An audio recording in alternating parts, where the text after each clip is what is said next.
listening to the Rainmaking Podcast, hosted by high-stakes headhunter, author, and professional speaker, Scott Love. This is the Rainmaking Podcast, and my name is Scott Love, your host. Thanks for joining me on the show. I think it's interesting that we can learn from other industries in other fields that don't have anything to do with client development and see how we can apply those lessons to what we do in professional business-to-business sales. Our guest today is Lee Coffey. Now, he's served on active duty for a very long time in a very interesting role in healthcare. He's a professional speaker. He's a coach. I think you're going to get some great ideas from my interview with Lee today that's going to bring some insight into how you perform at a high level, especially if you work on a team. If you're a rainmaker, you have to function at a high level. If you have a team of colleagues, they have to function at a high level. And I think as you lead them, you're going to get some ideas from Lee that will help you improve your effectiveness in that area. As always, this show is sponsored by Leopard Solutions, legal intelligence suite of products, Firmscape, and Leopard BI. Push ahead of the pack with the power of Leopard. Thanks for listening, and I hope you get some great ideas from my conversation with Lee Coffey today. Hey, this is Scott Love. Thanks for joining me on the Rainmaking Podcast. Our guest today is Lee Coffey, and we're talking about high-performance teams. Lee, thanks for joining us on the show today. Thank you, Scott. Glad to be here. Now, we put your bio on the show notes about your active duty service, but you've really lived it in terms of having to lead a team with high performing. Really, it's a critical area where they have to perform at a high level. Tell us a little bit about that, especially with what you did at the Walter Reed Center. I'm kind of curious about your background on that, Lee. Well, thank you. As a young paratrooper at Fort Bragg, I started learning, how to develop the Army's model of leadership. But truly, my father had demonstrated it for me many years prior, to include, if I may share at least one story. He was taking our family on a family vacation to a local amusement park, and he had told me to be at the house at 9:00. And I said, okay. But I had some spare change in my pocket from my little grass cutting entrepreneur gig. And so I decided to run to the store and get some penny candy. And I got back after 9:00 and they were gone. And so when I sat there on the porch for about an hour waiting for them to come back, I figured they went and got gas, but they hadn't. When they came back home later that evening, he said, son, when I tell you to be here at 9:00, I mean, be here at 9:00.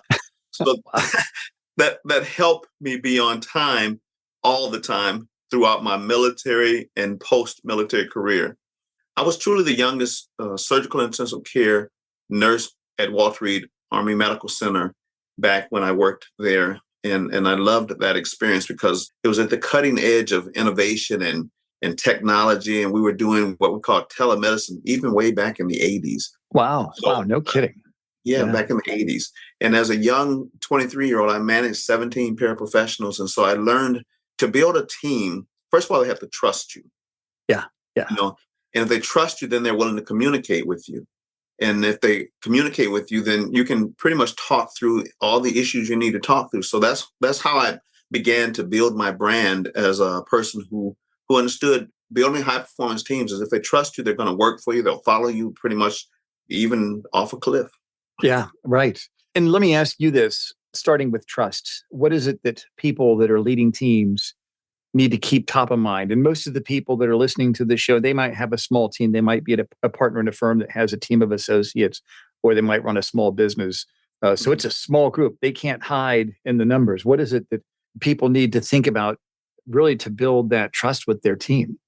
I think a couple of things that don't be so ego invested in saying it's about me, but it's more about we. And also have some emotional intelligence. I mean, it's talked about a lot, but being able to really know thyself and say, maybe I don't agree with how Scott or somebody else on my team is working. And just to be plain, I worked for a 2-star general at one time, and he had made a decision that I didn't necessarily agree with. So I had shared with him my opposition to his course of action. And when I shared that with him, he changed his course of action. And it took me a couple of weeks to muster up the courage to go back and say, boss, why did you do that? And he told me, he said, Lee, don't be so ego invested in your decision. If you surround yourself with a team of smart people, you need to take their advice. And if you don't, you're too ego invested in your own advice. Yeah, I think that makes sense. Was that the story that was in the Conversations on Success book? that you talked Yes. about? Yeah, okay, I remember Yes. that. And I remember that he made some significant decisions that affected a lot of people just Yes. because of your input with him. Yes. So do you think trust has to go both ways? I mean, I know the obvious answer is yes, but what's the significance of that? And how do we get our people, how do we really build the trust both ways? I would think it's a dance like the tango, Yeah. in the tango, which is a beautiful dance, but at times you will lead and at times you will follow. And so if you have left your ego at the door, even though you're in charge, when you're in charge, you're in charge. So you don't have to walk in and say, I'm in charge here today, but you can walk in and talk to the team, create that psychological safety where the team feels I can share with my leader what my thoughts are, and that leader will receive that in the spirit of collegiality and not if you're asking a question, ask it from the standpoint of trying to learn, not to challenge. Yeah, right. And that's something I learned being a junior officer. Here I am an ensign, the same as a second lieutenant. And I reported aboard the ship, and everybody that worked for me was older than me and had been in the Navy. My chief had been in the Navy longer than I'd been alive. Right. And it was an interesting relationship. And I learned that the first thing I would always do would be say, Chief, what do you think we should do? Mhm. And I'd make the decision. And then I also learned that you can have the authority, but that's not the same as the respect. And the respect has to be earned. And the sailors I had were the saltiest, toughest sailors that would test junior officers. They would push them to try to, okay, I'm going to go ahead and gun deck it, just forge it. It's okay. No, we're not going to do that. But I learned that by leading that way, you earn that trust with them. When they know that you're not going to do you take the shortcut and lie on something, then they actually would trust me more, which I thought that was interesting. So they're observing, aren't they? I mean, it's like leaders live in a glass house, don't they, Lee? Yes, I think that they do. And we got your Navy background. I've got my Army background, but I'm going to bring in the Air Force if I may. And we're going to aim high. It's like, have you ever seen a one-winged bird fly? Never seen a one-winged bird fly. Right. Hopefully you won't. But for a bird to fly, it needs two wings. And I believe the two wings, to take a team to its highest level, you need trust as one wing and communication as the other. And if you can have that that trust with open communication, I think the team can move to that area where they can discuss issues, stay committed, and then get results. Because if you're a high-performing team and you don't get results, you're probably not a high-performing team. Yeah, right. So how does a leader manage uncertainty? When we look at all the different things that have happened in the last 3 years, who would have expected Russia to invade Ukraine and all these consequences that we didn't even anticipate? It's almost like you don't know when the next natural or man-made disaster is going to occur, but something's going to happen. How do you lead in those times of uncertainty, Lee? What do you think about that? Well, what I think, first of all, is when in charge, take charge. In concert with what we've talked about, though, use the wisdom of the crowd, asking those people who you trust that are on the ground who might have some insight, and then apply, be decisive. When it's your turn to make the decision, don't hesitate, because that's part of being a leader. You have to make the tough decisions. So use the wisdom of the crowd, listen to them. But at the end of the day, you own the decision if you're the leader, and you need to be decisive. Yeah, absolutely. What do you think has changed since COVID in terms of managers and executives leading their teams, a high-performing team? What have been some of the changes that you've seen in the last couple of years? Some of the changes that I've seen in different organizations is the autonomy that have been given to people that were, sometimes the person that works in the call center or works in an office that could do the work that they could do at home. I've seen some leaders prior to that were reluctant to give that responsibility to their team member because they believed, I got to see Scott every day to make sure that Scott's working, even though they could look at the metrics and say, Scott is really doing a great job. And so giving them that autonomy, I think, has given some leaders a awareness that they can trust their team to do the work that they've been hired to do. So, give them the autonomy, hold them accountable, of course, is important. But I think what I have learned as a leader during that time period is that I can trust my team to do what they say they're going to do. When they raise their hand and say, I want to work for you, that they will actually do what we said to do. And how would you recommend, let's say there's a manager or a leader that has one of their colleagues that's just not performing for whatever reason. They're just not getting it. They're not putting whatever the metrics that they need inside the funnel. how does a manager or leader really communicate that to their employee? They've got to have a tough conversation, Lee. What would you coach them on? I would coach them on being open and honest. This is what I would ask the leader is how have you diagnosed, what have you diagnosed with that person? Or, it's called situational leadership, actually. Is the client or the employee able and willing to do it? It's kind of like a skill will conversation. Are they able and willing? Are they able and maybe unmotivated or unwilling? Are they unable but willing? Maybe they don't have the proper training, or are they unwilling and unable? And if that's the case, and of course you've got to have that real difficult conversation. But all of those areas would require me to sit you down and say, Scott, here's what I notice as an opportunity area for you. What resources do you need? What support do you need? What approach will you take? What are the benefits, Scott, of you doing the job? What are the barriers? And then what opportunities do you need? So you're actually leading through question asking, right? Yes, by asking questions, because Scott, if we again can keep our ego in check, most people are whole, resourceful, creative, and if you give them the opportunity, they'll just give them a moment and say, well, what do you think about this attorney search group that we're looking at growing? And if I just be quiet and wait a moment, Scott will answer the question. Yeah, interesting. So by leading that way, I think, and I know just from having had people I've managed before, you want them to have ownership. Right. If it's their answer, right? If it's their answer, they own it, don't they? Right. Ask for their help and encourage their involvement. And at the end, they say, we did this. And, I think Gandhi quoted, I am their leader, therefore I follow them.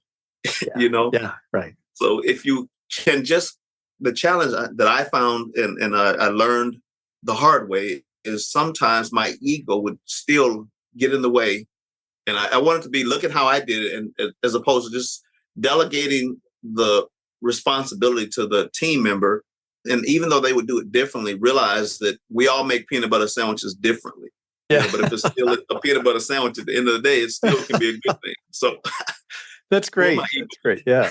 So let's just say there's a firm that has one of their partners or an executive or somebody in the firm who's a significant contributor to the firm has this ego issue. And this hubris just gets in the way of that person being effective in terms of leading their team. And this is something I've seen because with my work in the legal industry, I deal with a lot of very successful partners, and they always have to have this client-centric persona of I have all the answers, because they have to have all the answers when it comes to their clients. But sometimes that permeates when they're dealing with everybody else. And they don't seem to have this self-awareness. They don't have this emotional intelligence like you talked about. Let's say we've got somebody like that on our team, and we need to have a tough conversation about their ego getting in the way. You're coaching an executive. What would you coach that executive to say to get that partner to kind of take the ego off and look at it from a different perspective? I would begin with coaching that executive. And really, I would coach the executive. I wouldn't try to coach the third chair, but I would coach the executive to asking how do they approach the individual? Are they willing to open the conversation by saying what's important and why? If that person is their hubris or arrogance is they're bringing in a lot of money, but we're losing a lot of money. Yeah. I would ask them, start the conversation by what's important on what's the reason for us gathering today? And then clarify again the business need for us to have this conversation and the business impact. So by asking, what's the business need to have this conversation? Yeah. And if we don't have this conversation, what's going to be the business impact? Like loss of business, somebody taking their firm, some other company who's kinder, gentler, more emotionally intelligent. And then open up the conversation to let that person discuss how they arrived at their way of being, how they felt, what makes them think that they're aggressive. Confidence means full trust in. So I want you to have full trust in your abilities. But if you're so confident that you're not just assertive, but you appear aggressive, that's counterproductive. Yeah. That's exactly right. And I think that what we're seeing now, what everybody's seen with the great resignation it wasn't as if all of a sudden people became bad leaders. It's all of a sudden everybody had options. Right. and they could finally go somewhere because of all the bad leaders that they had to tolerate because, they couldn't leave. And that's what I think, and I've posted this on LinkedIn several times. I say that your organization does not have a retention problem. It has a leadership problem. And if you can get the leadership figured out, you're going to improve the retention. You're going to improve the commitment and what I always call the emotional equity We want people not just having a financial stake, but an emotional stake. They want to feel like they're owners, even if they're not owners in that organization. So tell me then, what do you think are some of the danger areas or pitfalls that could be easy for us to slip into, that us as high-performing leaders of teams, of high-performing teams, what are some of those things we need to pay attention to and watch out for? Well, I think one of them is when we normalize deviant behavior. If you talk about that aggressive person or that person who's got too much ego, continue with that conversation. I would, after that individual has said what their response is to how they're behaving, I would make sure we agree that the behavior must stop. Yeah, wow. And then also that we agree that you have the choice now to stop the behavior. And if you choose not to, here are the accountability steps. We're going to give you 30, 60, 90, 120 days and watch you. But if you continue this behavior, we'll have check-in points. But if at the end of that, whether it's 30 days, 60 days, or 90 days, depending on how egregious the behavior is, if you are released from the organization, it's because you made the choice to continue your poor performance, bad behavior, rude behavior, whatever was really, we wouldn't have the conversation unless we need to. But if we have to, we're going to. Yeah, that's good. And then document that too, right? Right. Yeah. Document.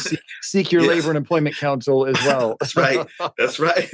Soon as we sit down the first day, August the 30th, 2022, I'm talking to you about this behavior and asking, let's clarify and confirm you understand what the business need for you to change your behaviors and what the business impact will be if you don't. I like it. The business, what did you call it? Determine what was the business what? The business need. For them, the business need. For them to change. The business need and for you to change. And here's the business impact if you don't change. We've lost customers. We've lost money. You've lost your source of employment. That can be a significant business impact. So, and I think this is actually this is a really good way. What you said, the way you're describing this kind of takes the focus away from me and you having a conversationally. You need to change. It's like, I'm not the bad guy. The result is the bad guy. Right. If you don't change, then there's a business need for you to do so. And this is what's going to happen if you don't. Right. And so I like that. I like how you kind of bring it to where it's inclusive of the team will feel the impact. The team will be hurt. Right. And this is why. And this is the business need for you to change. And this is the business impact if you don't. I like the way you set that up. And if I may offer one more key issue is, I learned this as a senior drill sergeant when I was managing 9 drill sergeants. Put the stress between the person and the task and not the leader and the person. So if I'm your leader, Scott, and you've got a behavioral issue, I'm going to put the stress should be between you and your behavior and not between you and I. I'm still going to take you to lunch all the way up to the day that I tell you this is the last lunch we're having because you never changed. Yeah. Yeah. So, and I'm paying for it today because you're not going to have a job tomorrow. You're going to need all the money you got. Have you ever had to have those kind of conversations with people? I have. And that's where I was going. Not many people enjoy releasing somebody from a firm, even if they're a bad actor. Yeah. So, to keep the stress off of my back, I want to make sure I've informed you. I've checked in with you. I've confirmed that you're making progress. And I confirm when you're not, saying, hey, bud, we're still not there. Whomever that is, bud being budette, male or female or whomever. I get that. I like this model. This is actually a brilliant way to communicate these difficult things to people that are on your team because they need to be on your team. They're on your team. They need to change. And I like the fact that you put the pressure, the stress between the person and the task and not the leader and the person. And I like the fact that you can keep a harmonious relationship with this person up until their last day. Yeah. It doesn't have to end the relationship when you have that sort of conflict. It's just most people don't really know how to articulate that, which I think what you've offered is a big solution for that lady. Right. Because the person owns their behavior. So it's a choice that they make. And I want them to, have full control over the business outcome, if you will. Yeah. Tell me about someone that you've coached in your coaching business where you've seen them change for the better. You don't have to mention their name, of course, but what would be an example of how you saw a visible change in how they led their high-performing team? Well, it was a vice president at a corporation that had a high-performing team, but they were not willing to have that difficult conversation. That's really, as a matter of fact, Scott, we just had this conversation last Friday, so that's why it's top of mind. And they acknowledged to a room full of people that when I first started coaching them, that they were just, even though they had the power, organizational and legitimate power, they still did not have the confidence to have that difficult conversation. And so through a series of us talking about the business need of having the conversation, the business impact of them not having the conversation, and then just reminding them, look at all your other accomplishments that you've done. Remember when you had fear going into maybe moving away from home or getting married or whatever it was, and you pushed through that fear and arrived at the outcome. So you want to push through the fear of, I don't want to have this conversation. Yeah, right. Just realize, you're a smart person. So have the conversation and you don't have to be angry. You don't have to be angry to say your behavior is not aligned with our core values. And that's the other thing that I helped this person realize. You don't have to put the stress between you. The organization has core values. If those core values are really important, use that as put the stress between the individual and that core value, not between you and the individual. Yeah. And so they were able to do that, and they received a positive outcome. They retained more than one employee that they were initially wanting to get rid of, because they then turned around and did some coaching, and everybody it was a win-win situation. That's great, Lee. You preserve the investment that people make in their teams. Oh, that's what you do. Yes. This is great, Lee. So let me kind of, as we come to our conclusion here, what would 3 action steps people can take today that they can really start implementing these ideas and be more effective in leading high-performing teams? Okay, one, I would say create that psychological safety environment where people feel comfortable to talk openly. Build trust, build an environment of trust with your team. And then also, don't be so ego invested in the outcome that you think that I've got to do it all, or I've got to lead always through it, but I can also delegate and use my emotional intelligence. What do I know about myself? Yeah, that's great. That's great.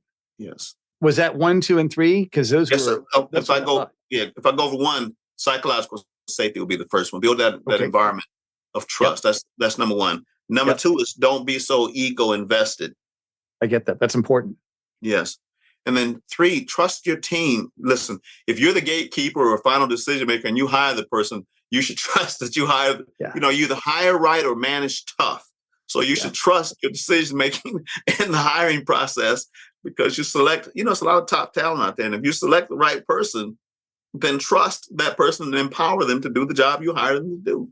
That's great, Lee. Those are great ideas. Create that psychological safety environment. They feel comfortable to talk openly and build that environment of trust. Yes. Don't be so ego invested in the outcome, and trust your team. Those are great ideas, Lee. Yes. So tell us about your offerings. What would you like our listeners to know about what you have that can help them? Well, I'm an executive coach, and that's what I offer. I mean, I am a certified professional speaker, and I can come in and deliver professional speaking services. Coaching is what I enjoy doing as much as professional speaking, because I can help a person. You cannot optimize organizational effectiveness until you maximize the potential of every human being on the ground. Yeah. And so my working with leaders to help them understand, how do you maximize another person's potential? And I'm gonna go back to my drill sergeant days. I was a senior drill sergeant. I had 9 working for me, and they used to tear people down. And I told them, anybody can tear somebody down, but how do you build them up? Yeah. Yeah. So, and my moniker is get your coffee early. Yep. So lead.coffee at 2rescue. That's TORESCUE.com. That's how I can be contacted. I am on LinkedIn, and I have a website called www.TORESCUE.com. And we're going to put that on the show notes, as well as your email and your LinkedIn link, so that people can reach out to you directly. Lee, thank you for being such a great guest on the show. I want to have you back on here in the future. You've given us some great ideas. And thank you so much again for your time, Lee. Thank you, Scott. Get your coffee early. Thank you for listening to the Rainmaking Podcast. For more information about our recruiting services for international law firms, visit our website at attorneysearchgroup.com. To inquire about having Scott speak at your next convention, conference, sales meeting, or executive retreat, visit therainmakingpodcast.com.